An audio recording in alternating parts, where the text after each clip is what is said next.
এখান থেকে আমরা এখন শপিং করতে এসেছি। বেদানা নিয়েছি, আপেল নিলাম। হ্যাঁ, আঙুর খাস না, এখন আঙুর নিতে হবে না। ওইগুলো খেজুর নেব, মোড় থেকে নেব, মোড়ে যাব, মোড় থেকে নেব খেজুর, ড্রাই ফ্রুটস। কি এইরকমই কি মোড় থেকে নিয়েছিলাম, মোড় থেকে নেব। এটা কিরকম হবে জানি না আমি। ঘরে যেটা আমরা খেয়েছিলাম ঠিক আছে। আর এখানে হচ্ছে নিলাম পাবদা মাছ আর শশা নিলাম, দুটো একসাথেই হয়ে গেছে। তো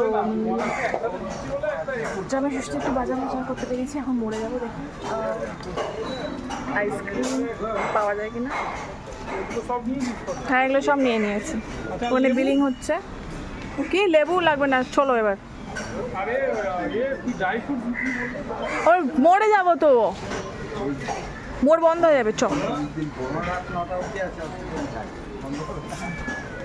তো এবার যাবো, আর বাড়িতে কি রান্না হচ্ছে সেটার ব্লগটা অন্য ব্লগে দেখাবো। আজকে ইলিশ মাছ আর পাবদা মাছ নিয়েছি আজকে, কালকে পাবদা মাছের ফ্রাইটা হেভি লাগে। তো এটাই অনেক ঘেমে গেছি, দেখেছি সকালের ব্লগটা। আম পাড়া হয়েছে, দিয়ে এখন বেরিয়েছি। সোয়া কি না, আম শক্ত না।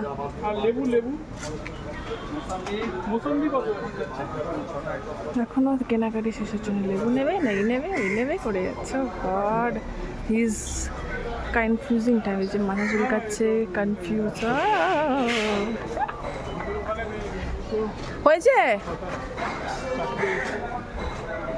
কি কি নিলে দেখি? ও খেজুর নিয়ে নিবি? খেজুর, বেদানা, তরমুজ আর হচ্ছে আপেল। ও তরমুজটা আমি দেখাতে ভুলে গেছি।